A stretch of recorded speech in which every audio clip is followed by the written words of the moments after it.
কিয়ামতের দিনটা বড্ড ভয়ঙ্কর, কেউ সুপারিশ করার সাহস পাবে না। আরে আমার অবস্থা কি আমি জানি না, আমি আবার কারোর জন্য সুপারিশ করবো? কথা বুঝেন নাই?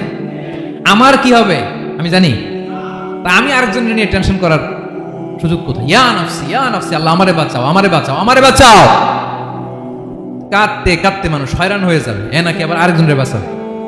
বিশ্বনবী বলেন, বিশ্বনবী একবার ছাগলের রান খাচ্ছিলেন, রান খেতে খেতে বিশ্বনবী বলেন, আনা সাইয়্যিদুন নাসি ইয়াউমাল কিয়ামা, আমি কিয়ামতের দিন সর্বশ্রেষ্ঠ হব, মানুষের মধ্যে সর্বশ্রেষ্ঠ সেরা আমি বিশ্বনবী। আলহামদুলিল্লাহ পড়েন।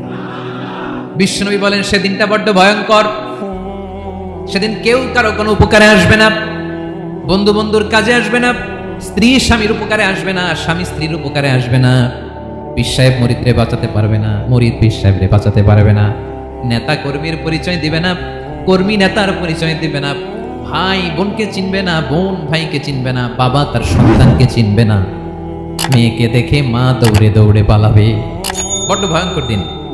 বিশ্বনবী বলবেন জমিনটা এখনকার মতো থাকবে না, পুরো জমিনটা সমান হয়ে যাবে, ফ্ল্যাট, এখন তো গোল, তখন ফ্ল্যাট, সবাই এক জমিনের উপরে দাঁড়াবে, সূর্যটা মাথার কাছে চলে আসবে, সূর্যের গরমে মানুষের মাথার মগজ গলে গলে কানের ছিদ্র নাকের ছিদ্র দিয়ে বেয়ে বেয়ে পড়বে।